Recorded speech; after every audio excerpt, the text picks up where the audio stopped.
Mesdames, Messieurs, vous venez de prendre connaissance de la déclaration que vient de lire le représentant de l'EDS.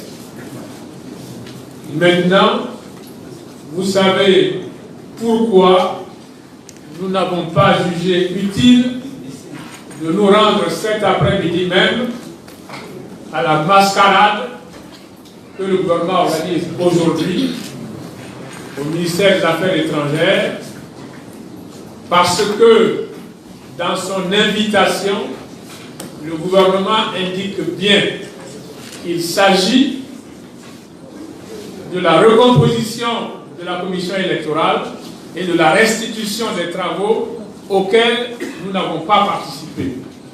Maintenant, nous allons nous soumettre à vos questions.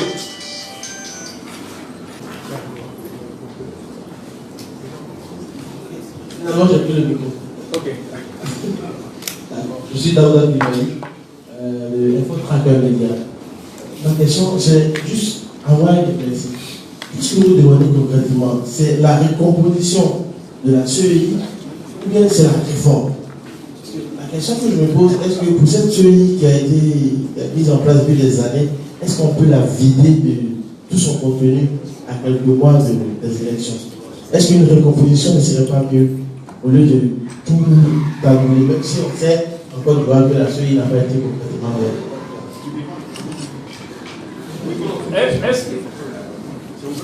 Est-ce qu'il y a une autre question?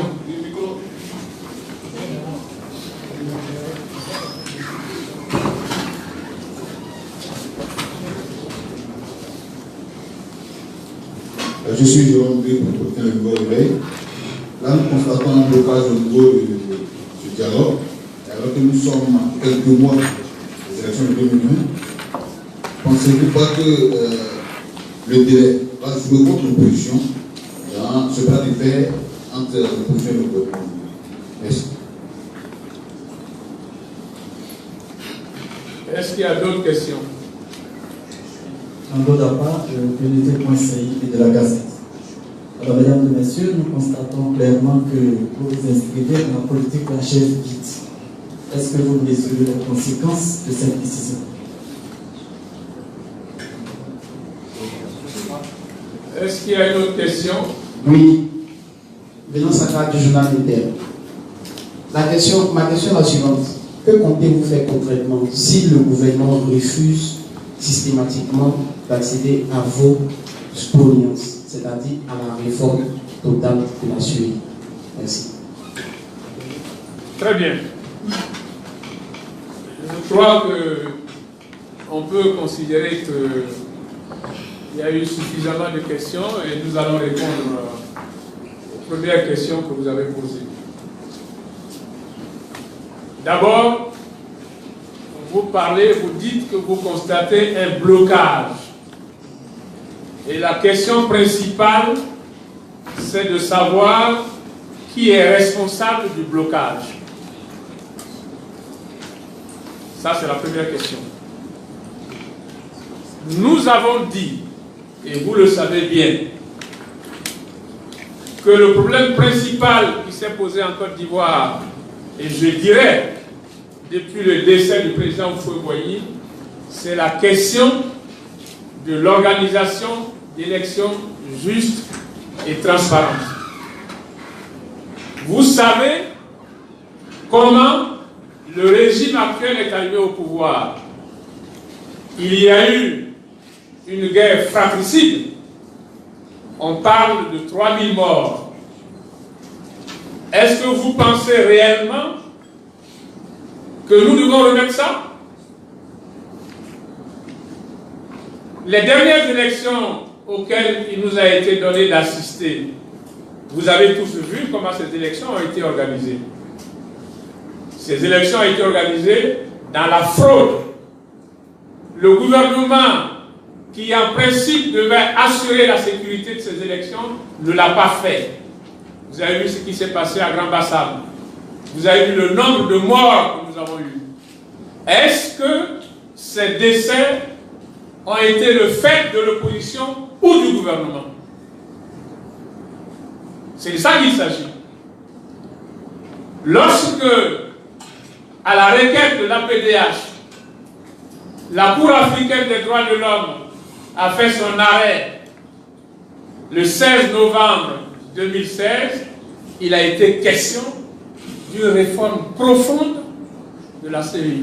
Ce n'est pas simplement la question de la recomposition. Je vous rappellerai que depuis 2000, y compris sous le régime de Laurent Gbagbo, les représentants de l'administration avaient voix consultative au sein de la CEI. Le gouvernement de la Côte d'Ivoire a vidé la CEI du minimum d'indépendance que cette institution avait dans le seul but de confisquer le pouvoir. Vous voyez aujourd'hui ce qui se passe en Côte d'Ivoire. Pour continuer à mener la gestion que vous savez. Nous sommes de l'opposition. Nous sommes pour la paix, nous sommes pour la stabilité. Nous ne pouvons pas l'accepter. D'ailleurs, l'arrêt de la Cour africaine des droits de l'homme demande une réforme profonde. Il parle du cadre institutionnel. Vous avez vu le rôle néfaste joué par une institution comme le Conseil constitutionnel. Vous avez vu les pressions de toutes sortes qui sont faites sur les institutions. De sorte qu'aujourd'hui, on assiste en Côte d'Ivoire à une caporalisation de toutes les institutions. Pour la première fois, et chose inédite, les deux syndicats de la magistrature et le barreau de Côte d'Ivoire ont reconnu qu'en Côte d'Ivoire, il y avait une confusion des pouvoirs. C'est-à-dire, qu'en tout état de cause, l'exécutif se mêle de tout et veut tout régenter. Ici, nous ne sommes pas là pour parler des autres aspects, mais vous savez comment ce pouvoir s'est ingéré dans le fonctionnement d'un certain nombre de partis qui sont ici présents, dont les fondateurs sont là. Le MFA, le FPI, le PIT, et j'en passe. Et vous avez vu la meilleure, dernièrement, le PDCI-RDA. C'est la raison pour laquelle nous avons demandé que les Ivoiriens se retrouvent de manière tripartite, les partis politiques, ceux de l'opposition, ceux qui soutiennent le gouvernement et la société civile pour bâtir ensemble une commission qui soit indépendante. Parce qu'il n'y a pas que la composition. Vous êtes Ivoiriens, vous avez vu comment, depuis 2000, les Ivoiriens se sont mis d'accord pour un bulletin unique pour toutes les élections, y compris pour les différents référendums. Mais vous avez vu qu'à l'occasion du vote de la constitution de M. Ouattara, ils ont imposé 2 bulletins. Et ça, par le fait des représentants de M. Ouattara au sein de la commission électorale. Récemment, à l'Assemblée nationale, ils ont changé le mode de scrutin pour imposer des bulletins multiples. Alors, vous voulez qu'on s'asseye et qu'on continue cela? J'entends quelqu'un dire la chaise vide. Mais qu'est-ce que vous appelez la chaise vide? Nous venons de vous expliquer que l'opposition est disponible. Si nous ne voulons pas de la chaise vide, mais il faut qu'il y ait une concertation inclusive. Ça, ce n'est pas la chaise vide. C'est-à-dire que les partis de l'opposition, les partis qui soutiennent le gouvernement et la société civile, ensemble, se mettent d'accord autour d'une commission électorale indépendante. Nous ne voulons pas une commission électorale pour l'opposition. Nous voulons une commission électorale indépendante. Donc, nous ne pratiquons pas la politique de la chaise vide.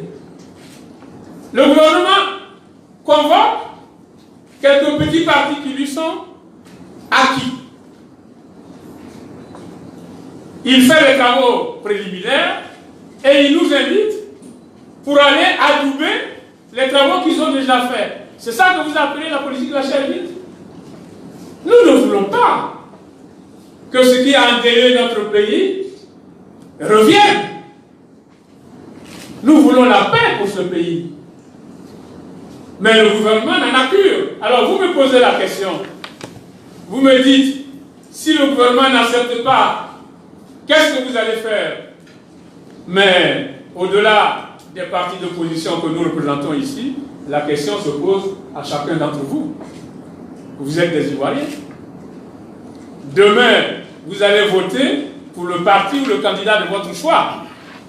Donc cette question se pose à tous les Ivoiriens. Nous allons lutter.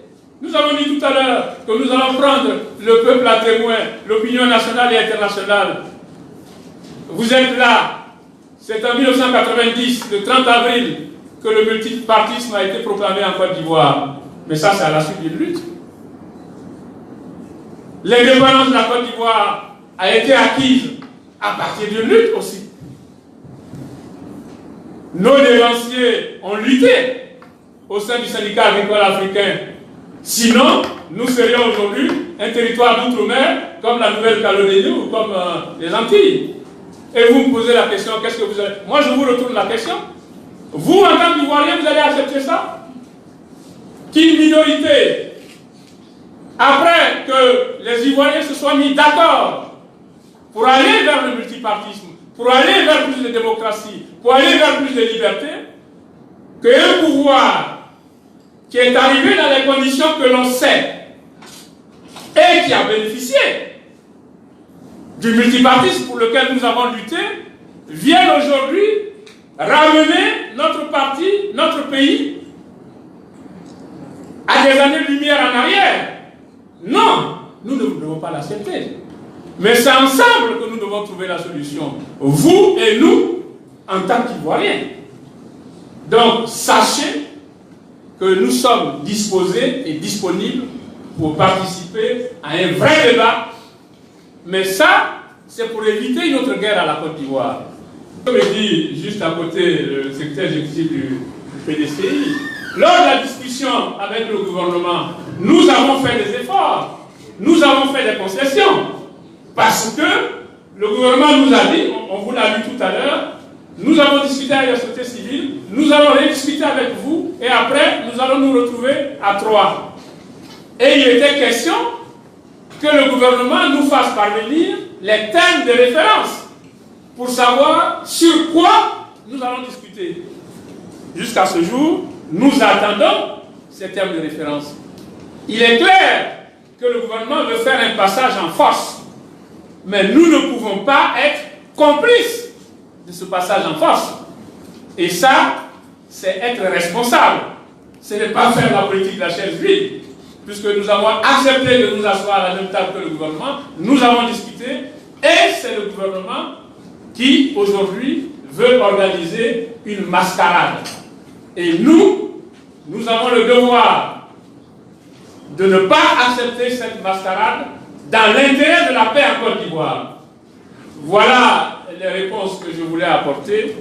S'il y a d'autres questions, allez-y. Monsieur le Président, ma question, c'est peut-être ce que vous dites. Je suis un peu choqué parce que vous dites. Je ne peux pas comprendre que vous parlez de micro de deux bulletins. Parce que les acteurs dont vous parlez, les situations que vous évoquez aujourd'hui, ces acteurs sont assis à la table avec vous. Est-ce à dire que quand on a les mains dans le plat, tout va bien? Le jour que les mains sont dans le plat, automatiquement, on est choqué. Parce que M. Franck a besoin, je pense vers vous, mais l'EDS et certains partis politiques du FPI se sont plaints de cette constitution. Mais est-ce que le PDCI n'a pas bénéficié de cette élection? Est-ce qu'ils n'ont pas battu campagne pendant tout ce temps, M. Moréferé? Est-ce que les Ivoiriens peuvent vous faire confiance à tous ces politiciens assis ici? Parce que je suis quand même un peu choqué, je veux juste comprendre. Parce qu'aujourd'hui, on n'est plus à la table du roi, donc tout le monde se plaint. Je vous remercie beaucoup. Merci. Je vais donner la parole au secrétaire exécutif du PDC. Vous êtes des journalistes, vous n'avez pas venu donner vos... Ce n'est pas vous qui donnez la conférence de presse. C'est nous qui donnons la conférence de presse. Donc vous êtes journaliste, vous avez les faits, vous avez les commentaires après. On dit l'erreur est humaine, mais persévérer dans l'erreur est diabolique. Et ce sont les imbéciles qui ne changent pas. Les gens qui font des pays, ne sont pas imbéciles. À un moment donné, ils ont cru à des choses. Ils se sont rendus compte que c'était faux. Donc si tu ne sais pas où tu vas, tu sais d'où tu viens. Merci.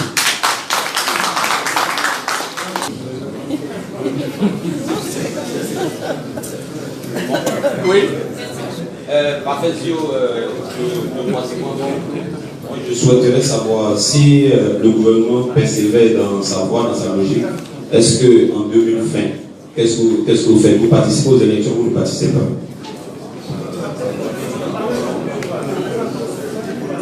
Vous êtes loin.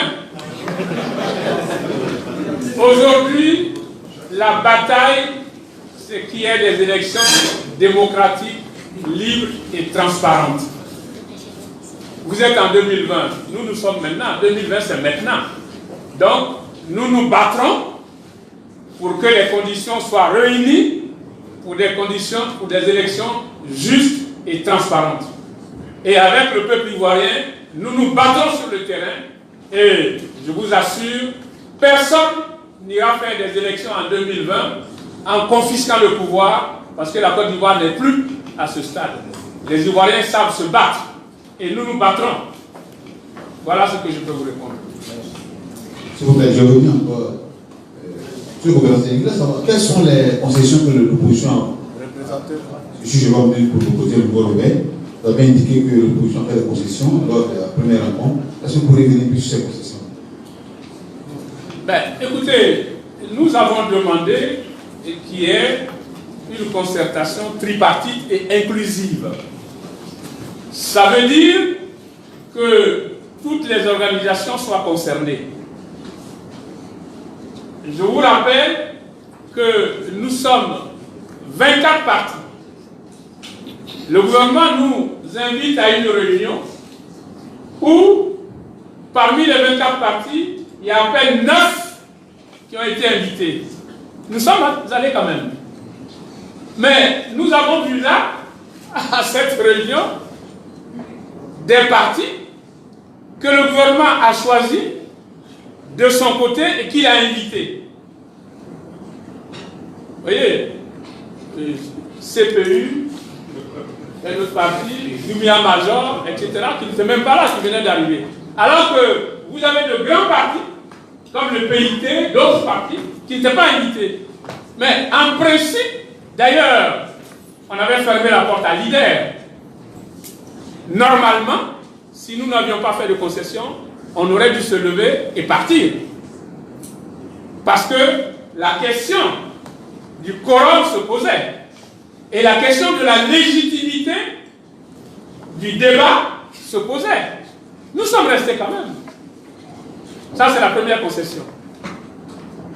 Deuxième concession, nous avons demandé une concertation tripartite ensemble, mais pas clandestine. Le gouvernement veut d'un côté discuter avec la société civile et après discuter avec nous de l'autre côté. C'était la deuxième concession. Car cela me tient, nous avons dit au gouvernement, bon, au moins donnez-nous les termes de référence de la discussion. Quand on doit discuter, il faut qu'on sache sur quoi et quels sont les éléments constitutifs de la discussion. Parce que pour nous, il s'agit d'une réforme globale et totale de la commission électorale, y compris l'environnement démocratique, le cadre institutionnel notamment. Le gouvernement nous promet de nous faire parvenir ces termes de référence. À ce jour, nous n'avons pas reçu ces termes de référence. Et tout à l'heure dans le texte, on vous a expliqué que nous avons réussi à avoir un PV de cette réunion du gouvernement qui est complètement falsifié par le gouvernement. C'est quand même très grave. Donc, vous voyez donc que l'opposition est disponible parce que c'est dans l'intérêt supérieur de la paix dans notre pays. Mais, par contre, c'est le gouvernement qui veut user de manœuvres dilatoires pour tenter un passage en force. Parce que tout en faisant cela, ils n'ont pas arrêté de m'appeler depuis ce matin, jusqu'à ce que je vienne ici, pour savoir si je viens, et les noms des personnes, etc. Depuis hier. Tout à l'heure, avant d'entrer, ils téléphonaient encore. Mais tout ça, c'est pas sérieux. Et je vais vous dire, c'est simplement, pour une séance plénière, nous avons reçu un message SMS sur nos téléphones, combien 24 heures avant. Et nous n'avions même pas reçu l'invitation écrite. C'est simplement hier que nous avons reçu l'invitation écrite. Et nous voyons dans l'invitation écrite qu'il s'agit de la recomposition, il s'agit de la restitution de travaux auxquels nous n'avons pas participé. On se demande si nous sommes devant un gouvernement responsable.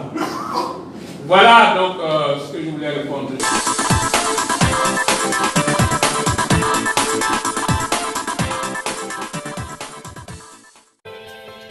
Pour tous vos besoins de web reportage, Canal Ivoire est à votre service.